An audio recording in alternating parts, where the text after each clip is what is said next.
자, 오늘은 위로부터 난 지혜라는 이런 제목으로 야고보서 말씀으로 오늘은 함께 말씀을 상고하고자 합니다.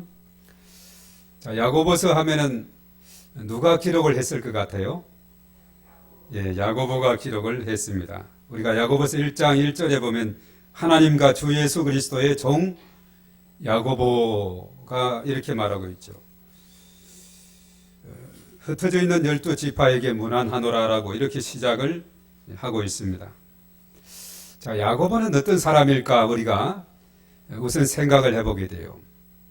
우리가 성경 속에 야고보라는 인물이 들어 나오는데 오늘 야고보서를 쓴 야고보는 누구일까?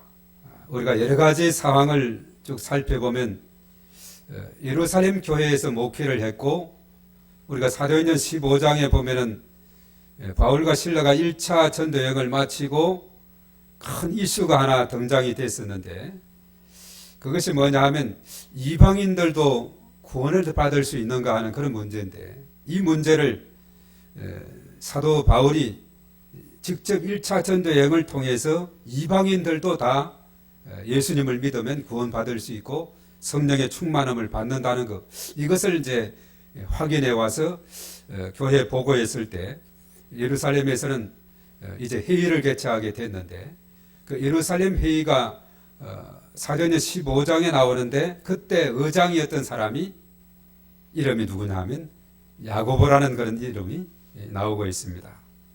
그 당시 이제 큰 이슈가 된 것은 이방인들도 구원을 받을 수 있는가 하는 이런 문제인데 그 예루살렘 회의에서 결과적으로 이방인들도 누구든지 예수님을 마음속에 영접하면 구원받을 수 있고 성령 충만 받을 수 있고 하나님의 자녀가 다 될 수 있다 하는 이것이 이제 결론적으로 나오게 되죠.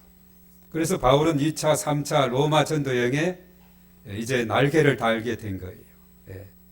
그 문제에 있어서는 이제 예루살렘 회의를 통해서 해결하게 된 거죠. 그때 예루살렘 회의장에서 의장 역할을 했던 사람이 바로 야고보였다라고 말하고 있습니다. 그리고 사실은 야고보서를 읽어 나가다 보면은 우리가 마치 예수님의 그 산상수훈에 말씀하면 마태복음 5장, 6장, 7장을 생각하게 되는데 예수님의 산상수훈의 말씀 그 가르침하고 아주 비슷한 공통점이 많이 나오고 있는 것을 우리가 보게 됩니다. 그래서 이 야고보는 예수님의 교훈을 직접 들었던 사람이고 예수님과 친밀한 관계 속에 있는 이런 사람일 것이다. 그래서 주의 형제 야고보다는 이런 의미가 거기에서 나오고 있어요. 예수님의 형제 야고보, 예루살렘 교회를 목회했고 예루살렘 그 회의의 의장이었던 사람이었다는 거. 그래서 예수님의 산상수훈을 많이 닮았는데 우리가 특별히 마태복음 7장 21절에 보면 나보고 주여 주여 하는 자마다 다 천국에 갈 것이 아니라 어떤 자가 간다 그랬죠? 아버지 뜻대로 행하는 자가 천국에 들어간다 그렇게 말했죠. 그래서 사실 보면 야고보서는 이 실천적인 믿음, 행하는 믿음을 강조하고 있는 것을 보게 돼요. 자, 그래서 여기에 나오는 야고보는 물론 12제자 이름에도 야고보가 나오지만은 그 야고보가 아니라 바로 예루살렘 교회에서 목회했고 의장이었고 예수님의 형제였던 야고보. 그 야고보가 야고보서를 기록했다. 이렇게 이제 우리가 결론을 맺을 수가 있습니다. 대략 야고보서를 기록할 때는 야고보가 이제 흩어지고 그가 죽기 전 AD 70년에서 그 전에 이제 한 30년까지 이렇게 넓게 보고 있는데 대략적으로 보면 이제 한 야고보서를 기록했던 연도는 한 62년 정도로 이렇게 보고 있어요. 그 당시 이제 로마의 네로 황제가 기독교를 박해했는데 네로 황제는 AD 64년에서 68년도에 아주 그 박해가 아주 심한 그 박해를 행하게 됐는데 그 직전이었던 네로 황제가 박해하기 직전이었던 한 62년 정도의 야고보서를 기록했을 것이다. 이렇게 이제 보고 있습니다. 그래서 이제 조만간 기독교 박해에 대해서 염두를 해두고 거기에 대해서 인내하고 잘 참으면서 신앙생활을 해 나갈 것에 대해서 이렇게 이제 강조하는 이런 내용들이 이 야고보서에 나오게 되는 것을 보게 됩니다. 자, 그래서 야고보서를 대략적으로 우리 PPT로 한번 개요를 한번 살펴보도록 하겠는데요. 우리 다 같이 읽어봅니다. 시작. 고난 중에 말씀을 듣고 행하는 온전한 믿음의 삶. 이것을 이제 야고보서가 강조해. 그 다음 장면을 봅니다. 자, 발신자는 조금 전에 그랬죠. 다 같이 하나님과 주 예수 그리스도의 종 야고보. 자, 수신자는 흩어져 있는 12지파, 기록 시기는 교회가 흩어지고 야고보가 죽기 전 대략 한 62년 정도 이렇게 봅니다. 자, 그 다음에 넘겨보시면은 자, 교회 그 당시 이제 우리가 야고보서가 전체 5장으로 되어 있는데 여기에 보면 이 서신을 받았던 대상자들 아주 다양하게 나오고 있습니다. 우리 한번 8가지 읽어봅니다. 시작. 유대인, 가난한 자와 부한 자, 선생, 장로, 장사하는 사람들, 고난당하는 자, 즐거워하는 자, 병든 자, 뭐 이런 부르들이 쭉 5장까지 나오고 있어요. 그 다음 장면을 봅니다. 자, 교회의 강점이 뭐냐? 이 야고보서를 통해서 교회의 강점이 뭐냐? 우리 다 같이 시작. 믿음의 시련이 인내를 만들어내는 줄 알고 있음. 영혼을 구원하는 말씀이 심어져 있음. 율법에 대하여 잘 알고 있음. 예수 그리스도를 믿는 믿음을 가졌음. 믿음의 조상을 갖고 있음. 선생과 장로가 있음. 본받을 만한 선지자들이 있음. 예. 이러한 그 강점들이 그 당시에 있는 것을 봅니다. 그 다음 넘겨봅니다. 자, 그런데 이제 이 교회 문제와 어려움이 있었는데 그것이 뭐냐? 다 같이 시작. 말에 실수가 있음, 한 입에서 찬송과 저주가 나옴, 지혜와 총명이 있다고 자랑함, 마음속에 독한 시기와 다툼이 있음, 진리를 거슬러 말함, 싸움과 다툼이 있음, 정력으로 쓰기 위해 구함, 세상과 벗이 되려 함, 겸손치 않음. 자, 오늘은 3장 부분이죠. 12, 13, 14 이런 부분들이 다뤄질 그런 부분입니다. 그 다음 넘어갑니다.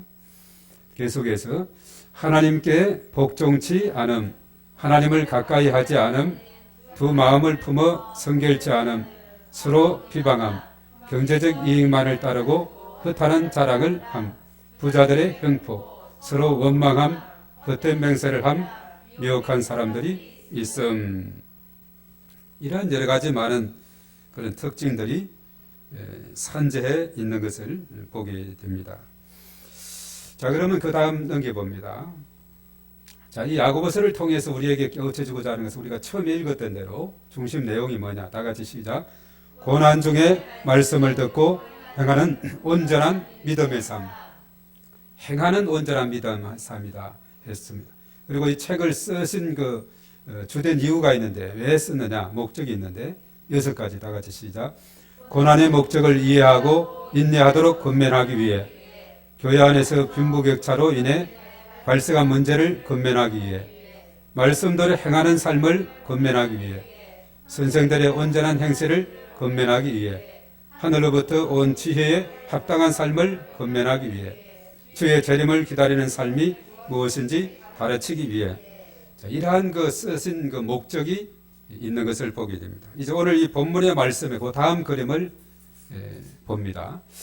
자, 오늘 이 본문은 2가지로 이제 대조를 하고 있어요. 오늘 3장 13에서 18절의 말씀인데, 자, 왼쪽에는 이 세상의 지혜, 오른쪽은 자, 하나님의 지혜. 자, 이것을 이제 대조를 이루는데, 자, 세상의 지혜는 무엇을 가져오느냐? 6가지 다 같이 시작.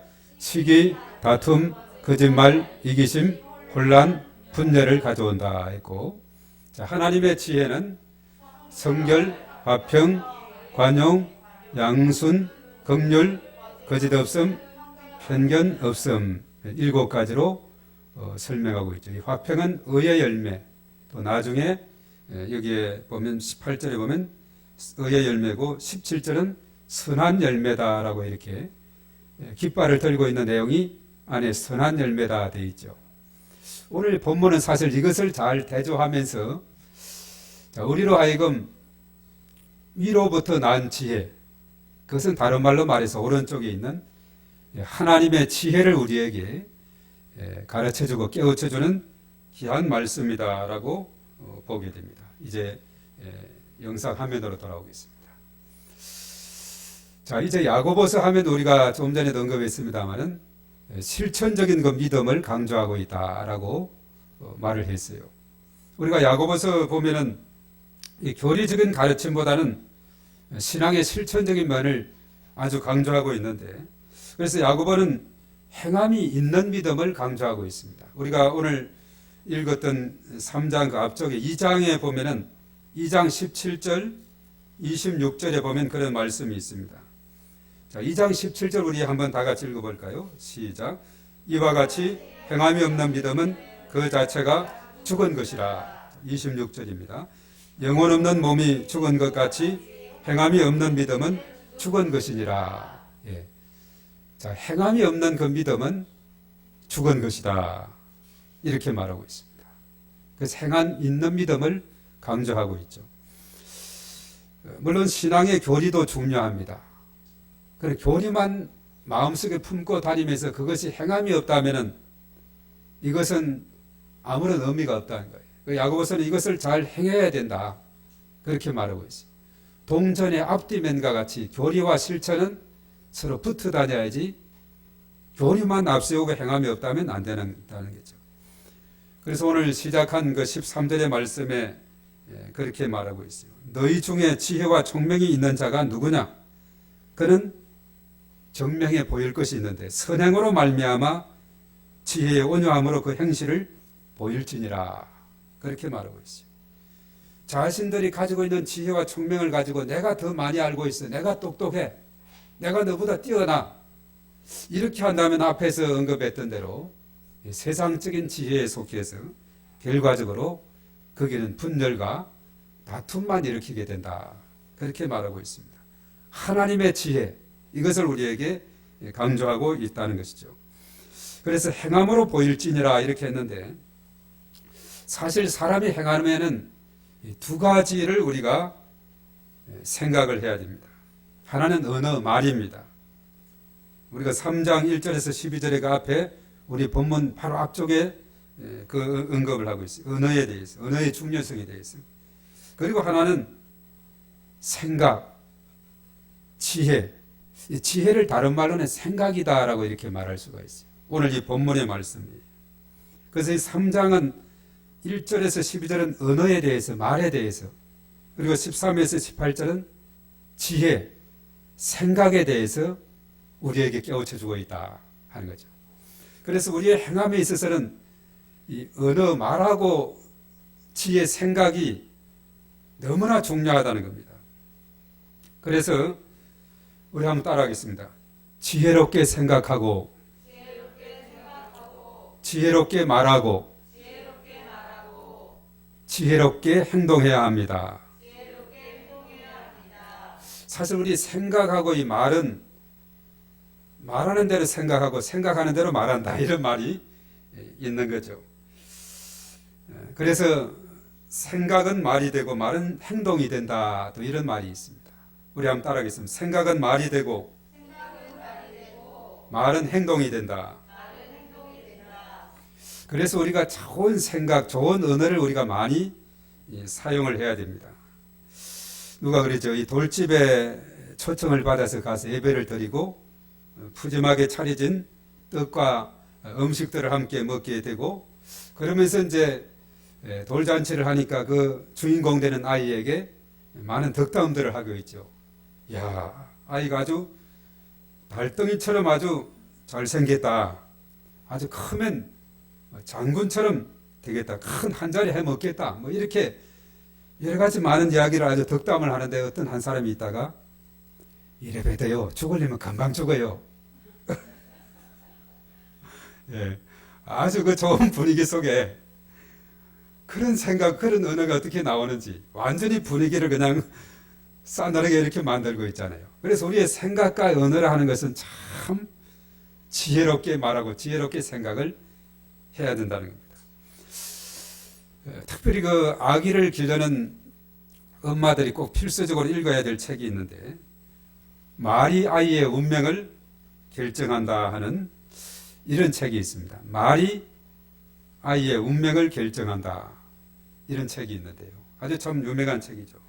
자, 거기에서는 대화의 방법만 잘 바꾸었는데 놀라운 그런 변화가 일어난다는 거죠. 육아는 뭐냐 하면 끊임없는 소통의 과정이다 이래 하는데 거기에 대화의 방법만 조금 바꿨는데 소통이 잘 되더라는 겁니다. 아주 분위기가 완전히 달라진다는 거죠.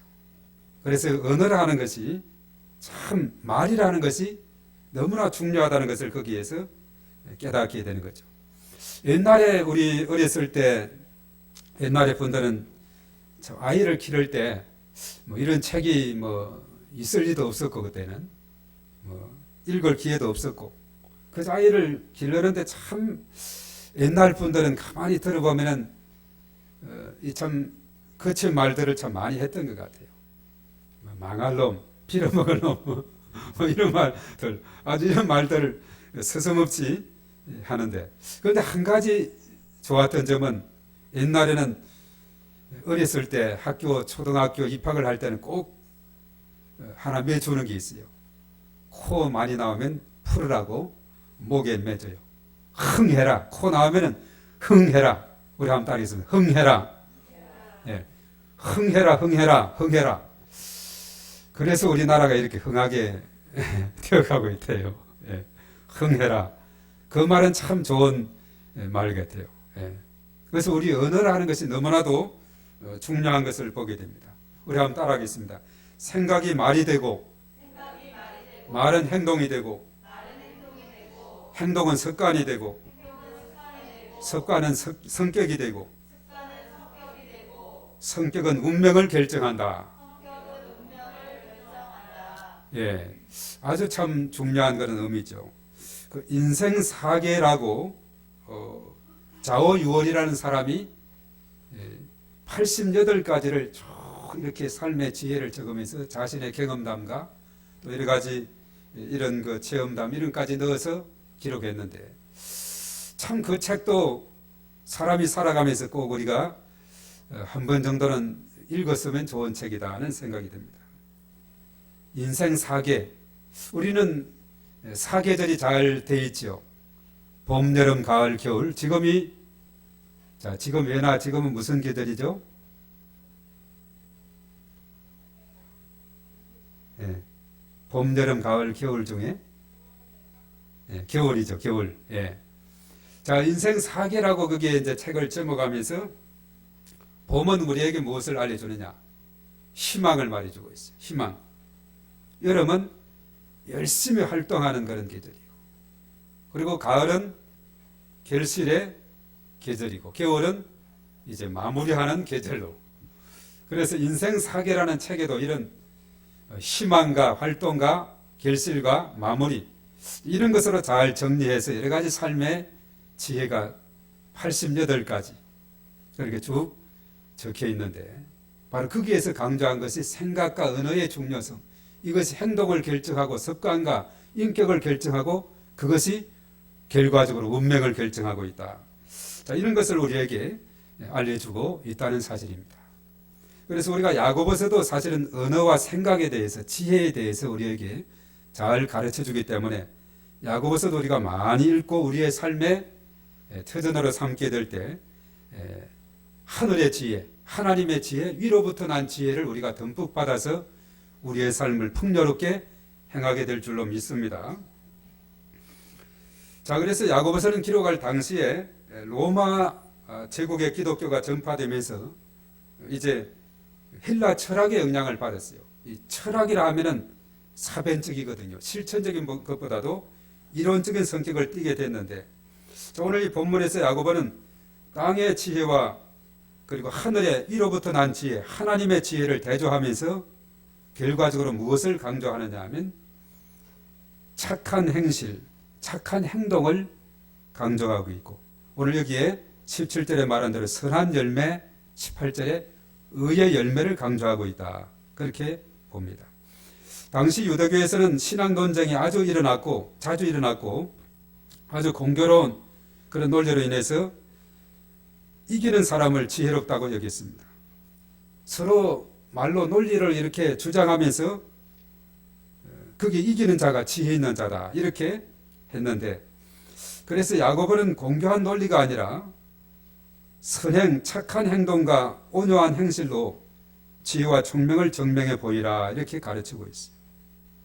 지혜를 소유했다고 하면서 시기하고 다투는 행동을 한다면 그것은 결과적으로 이 공동체 질서를 파괴하게 된다. 또한 다른 사람에게 상처를 주거나 남을 이기려는 마음으로 자신의 지혜를 자랑한다면 그 지혜는 가짜 지혜고 오히려 세상에서 온 지혜다 이렇게 말합니다. 하나님의 지혜로 행동하는 사람이 아니다는 거죠. 이런 사람은 이제 공동체를 해롭게 한다 이렇게 말하고 있습니다. 우리 앞에서 우리가 잘 대조된 그림을 봤습니다마는 야고보는 땅의 지혜가 어떤 것을 말해주고 있느냐, 오늘 14절에서 16절에 나오고 있는데, 땅의 지혜는 마음속에 독한 시기와 다툼이 일어난다라고 14절을 말하고 있죠. 그리고 진리를 거슬러 거짓말을 한다. 그리고 15절은 땅의 지혜는 뭐냐? 땅 위의 것이고 정욕의 것이고 귀신의 것이다.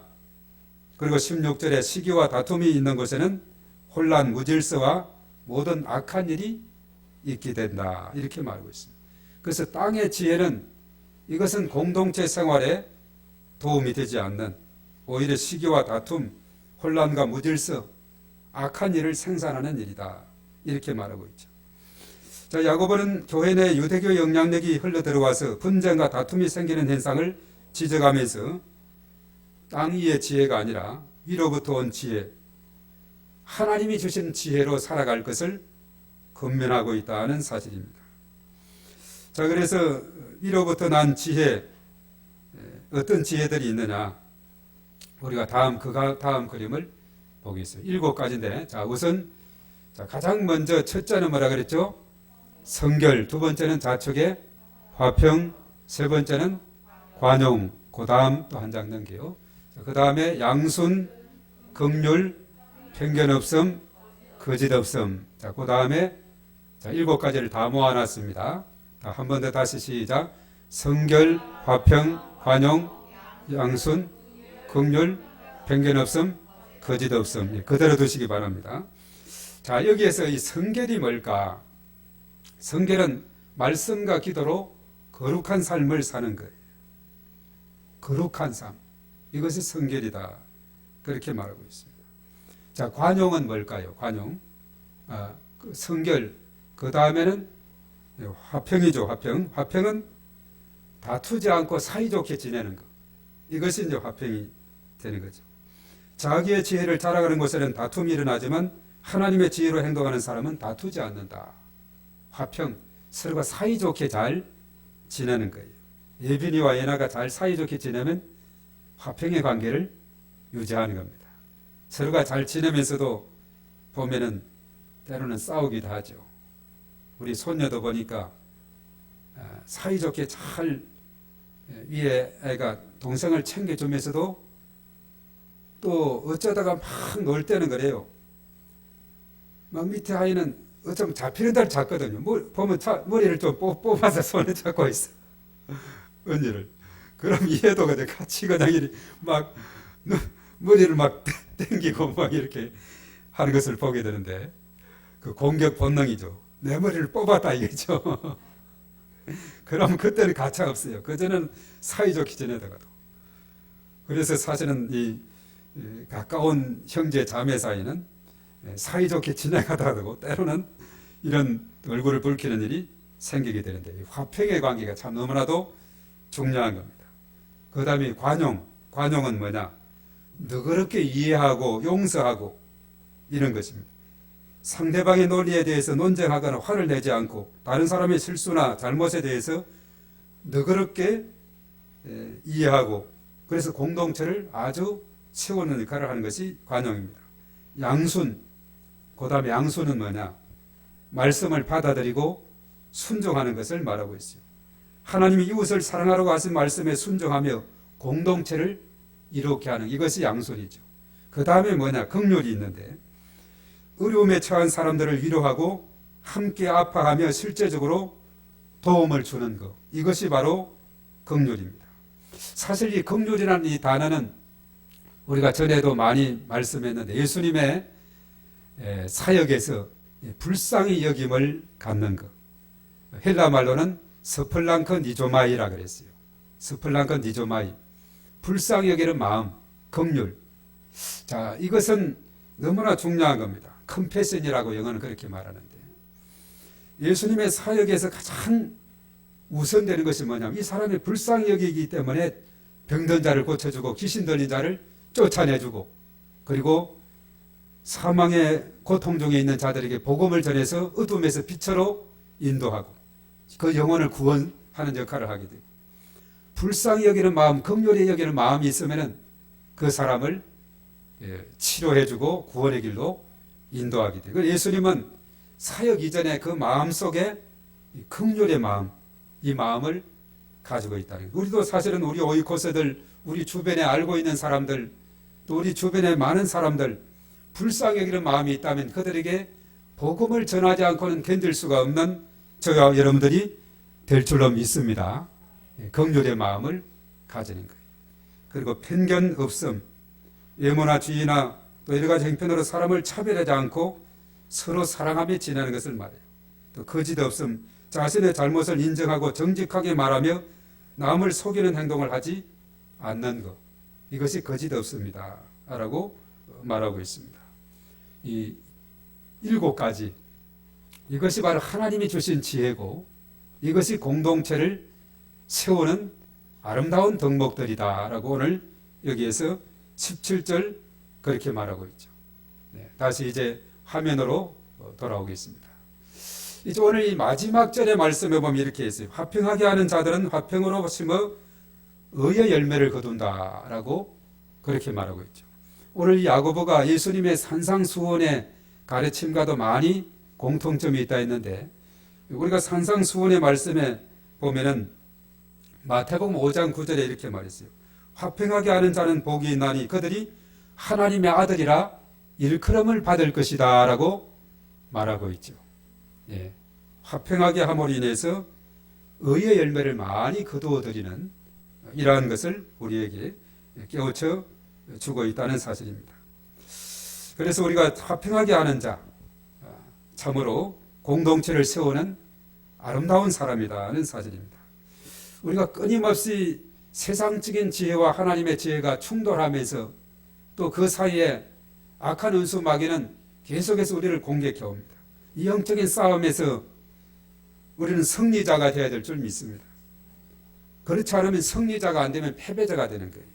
우리가 하나님의 지혜를 소유하게 될 때 승리자로 살아가고 공동체를 세워가면서 살아가고 가정을 세우고 교회 공동체를 세우고 우리가 속한 우리 주변의 공동체를 세워나가는 그런 아름다운 삶이 우리에게 전개될 줄로 믿습니다. 그래서 우리가 특별히 이런 7가지 성결, 화평, 관용, 양순, 긍휼, 선한 열매, 편견과 거짓이 없는 착한 행동 이런 열매들을 주렁주렁 맺어서 공동체를 세우고 그리고 공동체를 아름다운 공동체로 이끌어 나가는 저와 여러분들이 다 돼야 될 줄로 믿습니다. 자, 그리고 이제 이 오늘 본문에 대해서 그 다음 그림 한번 보겠습니다. 자, 각 공과에서 이제 결론을 맺는 부분인데, 자, 지금까지 잘 들었으면은 이 자음만 적혀 있는데 여기에 우리는 답을 달아야 됩니다. 자, 하나님의 뭐겠어요? 지혜는 또 뭘까요? 착한 행동으로 나타나요. 우리 다 같이 시작. 하나님의 지혜는 착한 행동으로 나타나요. 그 다음 그림을 봅니다. 자, 글자가 짧습니다만은 다 같이 하나님의 지혜는 무엇을 맺으며 신앙 공동체를 이롭게 해요? 예, 의의 열매, 또 17절 하면 선한 열매, 선한 열매를 맺으며 18절대로 하면 의의 열매를 맺으며 이제 공동체를 이롭게 한다. 선한 열매, 의의 열매. 이것이 오늘 17, 18절에 답이 있습니다.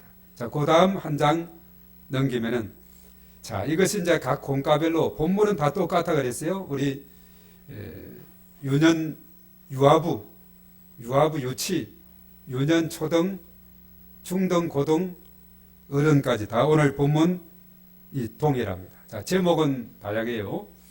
자, 우리 다 같이 1번 시작. 지혜롭게 행동에 유하입니다. 하나님의 지혜가 퐁퐁퐁 유년부입니다. 지혜로 선한 열매를 맺어요. 초등부. 지혜의 열매 중등부. 공동체를 세우는 지혜 고등부. 지혜를 따라 사는 삶 장년부. 자, 공통되는 단어가 뭐가 있어요? 지혜라 그랬죠. 지혜 있는 자는 오늘 초등부에 언급했네요. 선한 열매를 맺어요. 이렇게 말하고 있습니다. 선한 열매를 맺는 삶을 살아야 된다 하는 겁니다. 이제 다시 화면으로 돌아오겠습니다. 자, 이렇게 해서 오늘 야고보서 3장 13에서 18절의 말씀에 세상의 지혜가 있고 하나님의 지혜, 위로부터 난 지혜가 있는데 우리는 세상의 지혜는 혼란과 분열을 가져오지만은 하나님이 주신 지혜는 공동체를 아주 이롭게 유익하게 만드는 역할을 하고 있다. 이렇게 말하고 있죠. 그래서 우리가 부모로서 자녀를 기를 때나 또 아까 말했죠. 이 언어라 하는 것이 바로 말이 아이의 운명을 결정한다. 사실은 이런 책을 중요한데도 읽지 않고 길러오는 이런 모습을 보게 되죠. 또 사실은 보면 요즘은 결혼 예비 학교다 이런 것이 있는데 이것도 그치지 않고 결혼 생활을 해나가는 이런 아주 중요한 것인데도 놓치는 그런 부분들이 많이 있습니다. 그리고 요즘은 이제 이런 과정들이 많이 있어가지고 참 더 아주 효율적이고 더 상대방을 배려하고 공동체를 세워가면서 아름다운 삶을 살아가게 되는 것을 보게 되는데, 그래서 이 모든 과정의 가장 뿌리고 핵심이 되는 것이 뭐냐 하면 오늘 야고보서 3장에서 알려주는데 언어, 말하고 지혜, 생각이라는 것입니다. 우리의 생각과 언어가 얼마든지 공동체를 흐리게도 하고 맑게도 하고 유익하게도 하고 해를 끼치기도 하고, 그래서 우리가 말과 언어에 대한 훈련이 바로 거기에 다 담겨 있는 겁니다. 결혼 예비학교, 그리고 또한 말이 아이의 운명을 결정한다는 그 책이라든가 인생 사계에 대한 이런 말씀이라든가, 그래서 하나님이 주시는 그 지혜를 통해서 7가지 아까 덕목을 생각하면서 우리가 좋은 언어를 사용하고 그리고 좋은 생각들을 많이 가지게 되면은 그 결과는 아주 의의 열매, 선한 열매로 풍성한 그런 아름다운 삶이 우리 삶 가운데, 가정 가운데, 우리 교회 가운데 이 땅에 충만히 임하게 될 줄로 믿습니다. 이러한 놀라운 은혜가 우리 모두에게 넘치게 되기를 바라겠습니다. 자, 우리 다 같이 이제 말씀을 생각하면서 주여 한번 하고 통성으로 기도하겠습니다.